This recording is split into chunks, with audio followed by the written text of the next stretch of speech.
De entrada, les quiero proponer ahora un viaje, no solo por un país lejano, aunque muy próximo en nuestros corazones, como es México, sino también un viaje en el tiempo, los primeros años del siglo XIX.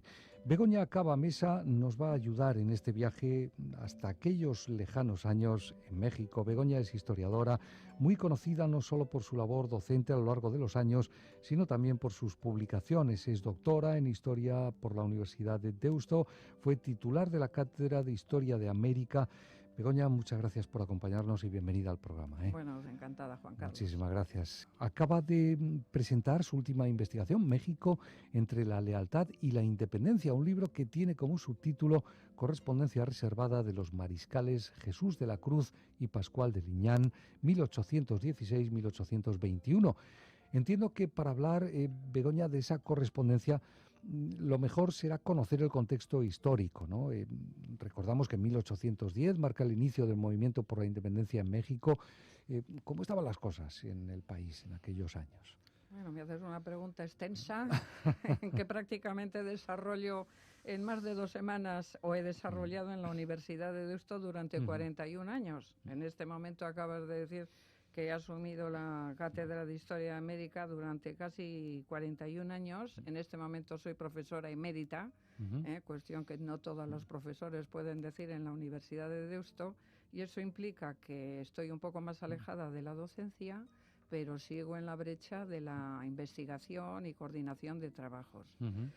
La pregunta que me haces es amplísima, pero en cualquier caso tengo que comenzar diciendo que a la altura de ese comienzo de siglo, la mayoría de todo aquel denominado imperio colonial americano había alcanzado una madurez desde el punto de vista de la identidad, de incluso de la demografía, de las potencialidades socioeconómicas, del desarrollo intelectual, etcétera. Entonces esa madurez de un territorio, y en este caso de un gran virreinato, el virreinato de México era el virreinato opulento, dado que en sus raíces y en sus entrañas desde el siglo XVI y antes de la llegada de los españoles, la riqueza minera de plata y oro era excepcional. Por tanto, el virreinato era el bastión, junto con el virreinato del Perú, virreinato de México, eran los dos bastiones, digamos, las pupilas a cuidar por los españoles en aquel tiempo. O sea, que era una zona muy rica, pero con una metrópoli muy alejada, lo cual entonces, puede dar... esa distancia que existió desde el siglo XVI, poco a poco va causando fisura. Entonces, la madurez en la identidad, en el pensamiento, la insatisfacción, los agravios comparativos, la escasa incluso representación americana en las Cortes de Cádiz en el 12, todo era una serie de factores que iban posicionando a una sociedad desde el punto de vista de los intelectuales o de los líderes políticos de aquel tiempo para que causara pues un estallido y produjera pues lo que conocemos como el proceso de la independencia, que es muy extenso, porque se inicia a partir del momento del vacío, de las abdicaciones de Bayona y del vacío de la monarquía, y llega hasta 1821. Por eso mi obra se circunscribe a la etapa final de ese proceso histórico, 1816-21, muy difícil porque es un momento muy complejo, tanto para España, sexenio absolutista, luego el trienio liberal, y esa distancia que acabas de comentar muy bien ya daba síntomas de que la distancia y el cordón umbilical existente estaba roto. Bueno, y en ese momento histórico, dos actores importantes en todo lo que sucedía allí, los dos militares y políticos, José de la Cruz y Pascual de Liñán. Supongo que en esos tiempos complicados, no solo porque eran cambiantes y convulsos, sino también por las dificultades propias de la época, desde luego no sería sencillo viajar, las comunicaciones, todo era mucho más complejo, ¿no? Y estas dos personas intercambiándose una correspondencia que tú has detectado. Efectivamente, sí. Pues son dos protagonistas, son dos actores sociales que hay que identificarlos, claro está, desde el punto de vista del realismo. El concepto del realismo, para quien no lo sepa, es aquel término que identifica a aquellos militares o aquellos que siguen la causa de la monarquía española en el siglo XIX. Quizá el término ha ido deteriorándose con otras connotaciones que no era el caso. Es decir, realistas eran los militares como aquellos criollos que eran afectos a la causa española. Y en cambio, los rebeldes o patriotas, la canalla, que a veces, entrecomillados, solían intercambiar en ciertas cartas, etcétera, tanto el virrey como muchos de estos que abanderaban la causa española en Indias, pues tenían que responder, claro, a sus distintos ideales. Los unos, la segregación, la independencia, la búsqueda de la libertad, abanderadas por ese pendón de la Virgen de Guadalupe, y los españoles, los realistas, que en este momento estaban defendiendo una situación muy difícil en un tiempo histórico complejo, en el que incluso la resistencia patriota de los mexicanos seguía una estrategia de guerrilla, de ataque a las comunicaciones, sobre todo de La Plata, que se transmitía por los puertos y iba con destino a España, y la intención de muchos de esos patriotas era cortar esos suministros. Un momento también en el que la resistencia patriota se ve debilitada por bastantes envíos de tropa. El trienio liberal, como sabemos por el alzamiento de Riego en Cádiz, suspende en 1820 el envío de tropas a América. Y esto va a ser un arma de doble filo y de beneficio para muchos de aquellos independentistas americanos, porque al no llegar tanta tropa, van a luchar por sus intereses. ¿Dónde está el interés de esa correspondencia entre estos dos mariscales, Jesús de la Cruz y Pascual de Liñán? José de la Cruz, sí, José de la Cruz José de la Cruz, perdón. Pues son dos militares que se conservan sus expedientes curriculares. Tengo que recordar que el Archivo General de Segovia es un magnífico archivo donde se conservan pues desde todos los expedientes de muchísimos vascos. He encontrado muchísimos aranas y hay varios vascos, no digamos luego todos los que son de apellido, que ya son de segunda y tercera generación, que están luchando por la causa realista y por la causa independentista. En el caso, mis dos actores sociales, uno es sanmantino, José de la Cruz, reclutado en tiempo de la guerra contra los franceses en España, extraído de la universidad, es un hombre cultivado. Quizá José de la Cruz, brigadier y militar en México, es un hombre muy duro. Yo veo que realmente en la evolución de su trayectoria vital dulcifica conducta cuando ya está instalado en Guadalajara. Va a ser el jefe político en Nueva Galicia, con la capital en Guadalajara, Jalisco, el estado actual. Y Pascual Liñán Dols de Espejo es un noble aragonés de una familia, digamos, con un patrimonio excelso, dos o tres hermanos militares, familia numerosa. He reconstruido toda su trayectoria biográfica, es una familia también con unas posibilidades inmensas desde el punto de vista de riqueza. Y dos hombres cultivados. Ese cruce de correspondencia se produce en México. En México. Los dos estaban en cuanto México. llega primero llega José de la Cruz y va a ser el jefe político de Guadalajara. Y se escribe con Pascual Liñán en México y en la zona de Veracruz y Guanajuato, porque Liñán llega más tarde, es uno de los últimos envíos que sobre todo demanda el virrey a la vez, Ruiz de Apodaca, el denominado luego conde de Venadito. Luego te contaré una anécdota de cómo a su señora le llamaban la Venadita por el rancho donde capturaron a Javier Mina. Y cada uno en su lugar de competencia militar se relacionaban, es decir, con esa correspondencia que tengo que recalcar, que es reservada y privada. Bueno, no te voy a preguntar cómo Begoña Cava llega a esa correspondencia y llega físicamente a tener y poder pues a través de un archivo familiar que me dieron opción de acceder, que es un archivo muy rico.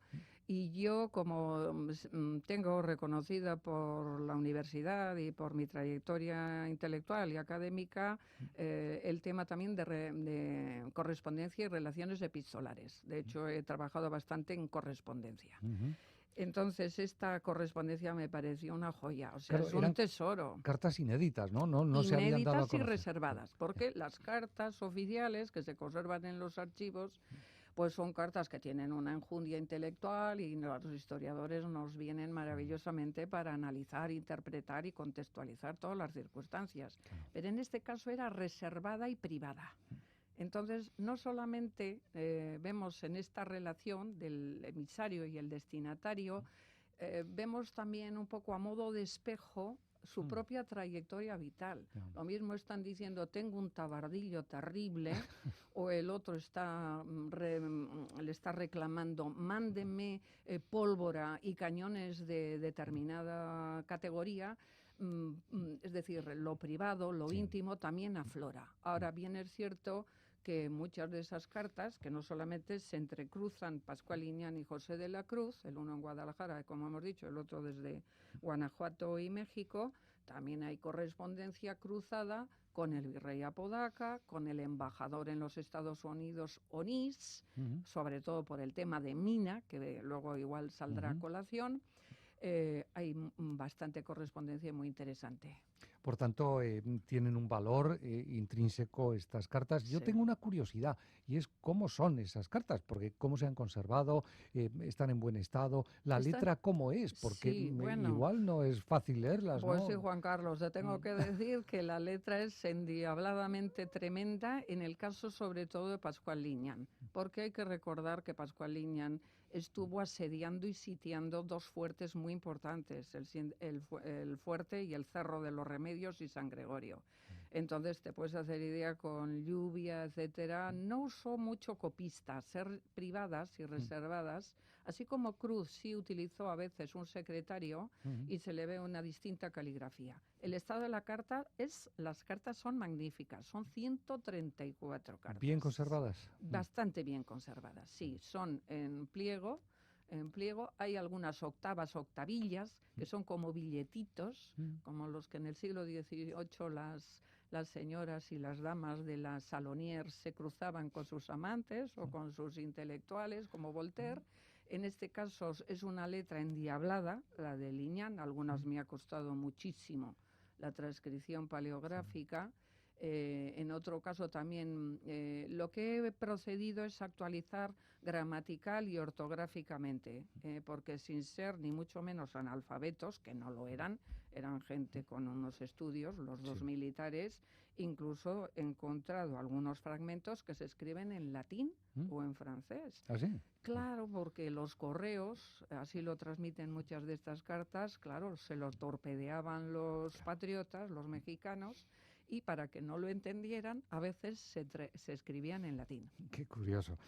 Bueno, este libro ha sido ya presentado en distintos lugares, en el Ateneo de Santander, pero la presentación oficial, la primera, fue en la Embajada Mexicana hace no demasiado, hace 15 días, ¿no? En Madrid. Exactamente, en Madrid. Bueno, ¿qué acogida tuvo en ese ámbito? Sí, ¿Le pues dijo algo el embajador? la La embajadora. embajadora, que es una mujer interesantísima, Roberta Layust, acaba ahora su ejercicio diplomático, pero es una mujer muy interesante, que ha trabajado también sobre las relaciones diplomáticas de México más en la contemporaneidad. Y tanto ella como su equipo, la verdad, un equipo extraordinario, me invitaron a presentarlo en la propia embajada en Madrid, Embajada de México en Madrid, enfrente del Palacio de Congresos de los Leones de la Carrera San Jerónimo. Enfrente tiene el edificio y tuvo una acogida pues interesante. Luego estuve acompañada por la presidenta de la Asociación Española de Americanistas, que es catedrática de la Universidad Complutense, y por otro catedrático, Chus Calero, que es también un especialista en el liberalismo americano, un profesor de la Jaume I de Castelló. Y bueno, luego pues por supuesto compañeros y público invitado, etcétera. La verdad muy contenta. Y luego ha tenido pues proyección, porque sobre todo en México, que es donde se ha editado, que tengo que reconocer que las instituciones que me han favorecido la edición pues son importantes, no solamente la Sociedad Mexicana de Geografía y Estadística, que es una institución puntera en México DF, la Universidad Michoacana de San Nicolás de Hidalgo, que también han propiciado, incluso uno de los 3 prólogos que lleva el libro lo ha hecho un gran especialista mexicano. Y, cómo no, los cronistas de Lagos de Moreno, de allí mismo, de cerca de donde se van a desarrollar todos los acontecimientos de Jalisco y Guadalajara, y, cómo no, el propio Museo Histórico de Chapultepec, donde el gestor y director Salvador Rueda es amigo mío y también contribuyó a favorecer la salida de este libro, que tenía muchísimo interés editar en México. Supongo, Begoña, que contestar a esto te llevaría mucho tiempo, pero tenemos que ceñirnos al tiempo disponible en la radio. Pero tengo una curiosidad, y es por los apellidos vascos que en ese momento concreto de la historia en México, que tan bien conoces, afloran por todos los lados, ¿no? Ruiz de Apodaca, Iturrigaray, Iturbide, Mina. Mina. Bueno, Sí, era Navarro. gente, la mayoría nacida en el país ya, en México. ¿Era segunda generación o incluso...? En el caso, sí, en el caso de Iturbide, o Iturbide, como da exactamente lo mismo como lo acentúen, ya les comenté a los mexicanos, no hay que acentuar en euskera, no se suele acentuar el apellido. Son descendientes de los vascos. Los vascos están presentes en México y en toda América desde el momento de la colonia y del descubrimiento. O sea, no vamos a retrotraernos a la historia. Pero en el siglo XIX, pues todos esos vascos descendientes de segunda, de tercera generación, porque recordemos que en el siglo XVIII hay una emigración de calidad, y sobre todo es una emigración, sin menospreciar ni mucho menos, ni a gallegos, ni a Andalucía, ni a catalanes, que también tuvieron su peso allí. Los vascos, pues hay que reivindicar, tuvieron una impronta, ahí se generaron muchísimas cofradías que aglutinaban un asociacionismo sin tener que aludir a las euskaltzeas del siglo XIX y XX, es decir, las cofradías eran las euskaltzeas en mini en aquel tiempo histórico. Entonces, todas esas vascos constituían en ese opulento siglo XVIII mexicano una élite en los consulados, élite en las confradías, élite incluso desde el punto de vista militar. Iturbide era el que luego va a encarnar el primer imperio breve, después, justo en el momento de la independencia, a partir de 1821, él fue subalterno de José de la Cruz. Ah, sí. Por eso José de la Cruz le dice, le conozco bien, en una de las cartas, dice, a cada uno dice y escucha lo que quiere.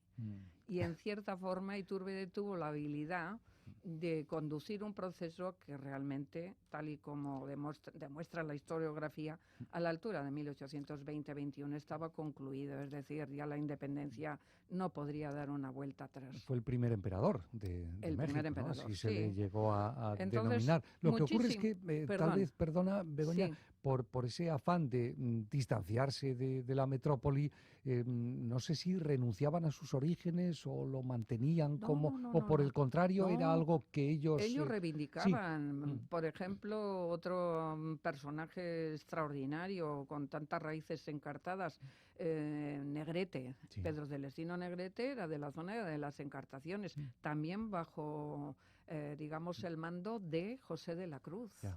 Lo que pasa que ahí hay un proceso, no podemos entrar ahora, sería cuestión de una conferencia, la cantidad de vascos vinculados también a la milicia, que incluso tienen un ascenso socioeconómico porque casan con criollitas de posibles, entonces se sitúan poderosamente en esa sociedad, van haciendo su ascenso profesional y nunca rompen con sus raíces. La familia de los Negrete, aunque él tuvo un final un poco complejo, que también fue ejecutado, es una familia también que tiene su descendencia en México y ahí tenemos sus raíces en las Encartaciones.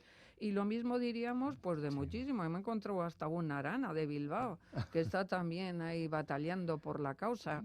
Y hay que recordar siempre que yo cuando desarrollo, diserto sobre la independencia, que la independencia fue una guerra civil. Es decir, lo mismo los Villarrutia y los Fagoaga, que eran unos opulentos apartadores de oro, banqueros, diríamos hoy, un sector estaba a favor de la causa española y otro sector estaba a favor de la independencia, que son los que ayudaron a Mina en Londres para su famosa expedición libertadora. El pobre Mina, que como sabemos, pues murió en 1817 ejecutado por Pascual Liñán. Sí, Eso sí, quiero dejar bien claro, porque la cierta historiografía mexicana culpabiliza siempre al militar Liñán de haber sido él el culpable, cuando la orden partió del propio virrey Ruiz de Apodaca. Es decir, interesaba mucho ejecutar y que Mina desapareciera. Interesante, sin duda, ¿no? Tenemos que quedar otro día, Begoña, porque nos estamos Cuando quedando quieras. sin tiempo y cuentas cosas interesantísimas, ¿no? De esa historia que tan bien conoces. Por cierto, ¿por qué la especialización de Begoña Caba en Historia de América? ¿Qué te llamó de Pues América para decir, me voy a dedicar a...? Sí, sí. Bueno, la verdad es que también he aportado bastante de historia de Bilbao, pero quizá el culpable o el mérito hay que atribuirlo a un profesor recientemente fallecido, Manuel Lucena Salmoral, que fue catedrático de Alcalá de Henares y finalmente que vino de la Javeriana de la Universidad de los Jesuitas en Bogotá y fue mi profesor. Entonces, él yo creo que me inculcó la semilla porque la historiografía americanista es amplísima. Es decir, mira, ahora en Castellón vamos a tener el 18 Congreso, yo formo parte del comité científico y gestor en la Universidad Jaume I, y la historiografía es que es americana. Es un campo inagotable y yo quizá, claro, viviendo y siendo profesora en la Universidad de Deusto y aquí en Bilbao, residiendo de siempre, me ha gustado siempre investigar sobre el nexo País Vasco-América o América-País Vasco. Entonces, hay ahí un contingente de posibilidades de todo tipo. Yo he sido no quiero parecer arrogante con lo que voy a decir, pero he sido de las primeras que he tratado sobre el asociacionismo vasco en América, incluso del tema de la emigración. Cuando no se llevaba a hablar de la emigración vasca en América, yo ya aporté, en el 92 me publicó el gobierno vasco precisamente la primera sociedad, Laura Bat de Buenos Aires, las cuatro en una, que en 1876 aglutinaba a los vascos en Buenos Aires. Quiero decir que el tema de América lo llevo en el corazón y lo han soportado, entre comillas, mis alumnos en la universidad, porque también es una satisfacción, porque me solían comentar, Begoña, lo defiendes con tanta pasión, y luego los historiadores tenemos que tener un equilibrio. Esta misma situación de estos militares, que puede tener una connotación, los realistas, peyorativa, los historiadores tenemos que hacer un balance objetivo. Es decir, no, la historia tiene que ser para bien o para mal, pero tiene que ser contada, eso sí, siempre con una base científica y con rigor. Claro. Y con rigor. Un trabajo complicado el que tienen los historiadores. México, entre la lealtad y la independencia, correspondencia reservada de los mariscales José de la Cruz y Pascual de Liñán, 1816-1821. Este es el último libro de Begoña Caba, historiadora de amplio currículum, vocal de la Sociedad Vascongada, de la Real Sociedad Vascongada, Amigos del País, y tantas otras cosas. Gracias, Begoña, por habernos contado cosas tan interesantes sobre un pasado que puede parecer lejano, distante, pero un pasado sobre el que se cimenta desde luego nuestro presente y que siempre es bueno conocer. Muchísimas gracias, Begoña. Muchísimas gracias a ti y a Radio Euskadi, por supuesto. Y enhorabuena por el libro. Gracias, muchas gracias.